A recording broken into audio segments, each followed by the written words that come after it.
The Prepare theme takes on that initial spark and moment of inspiration all the way to the tools and methods that we'll use to get us out into the places we want to explore. So what will we need on our journey, how will we make it, and how will we get the organisms and tools to the places we want to go. Mars suit is a prototype for a very different kind of spacesuit. In this case, with public feedback as well as feedback from different scientists, there's a suit that's made specifically for life on Mars. The system is modular and can be changed and adapted to the local conditions and the time.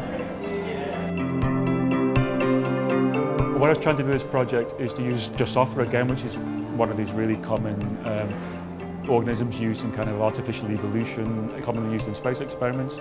And I was trying to, through a process of simulation and selection, artificial breeding, to push it towards a new species that would be able to survive on Titan. Titan is like Earth. It has a thick atmosphere, it has weather, it has precipitation, it has continents, it has tectonic activity.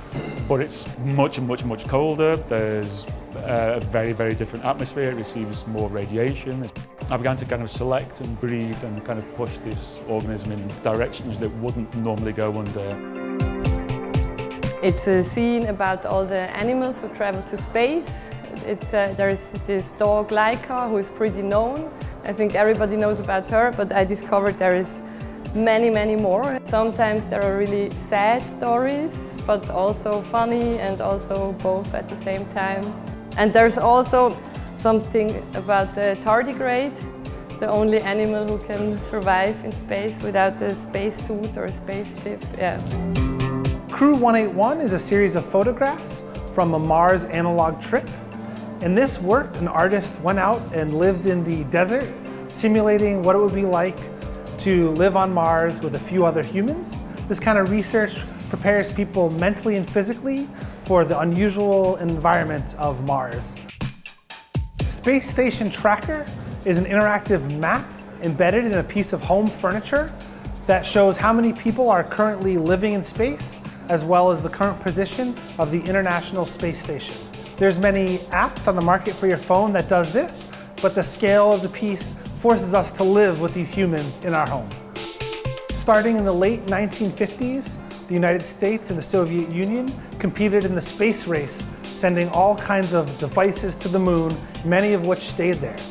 Trash Map shows the remnants of these early explorations off the planet and reminds us that we tend to leave junk with us wherever we go. If we can't keep our planet clean, what makes us think we can keep the moon or any other body in outer space clean?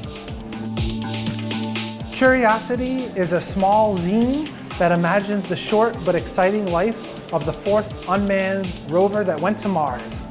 This small booklet tells the story of scientific exploration and technological invention that's allowing us to know more about our solar system.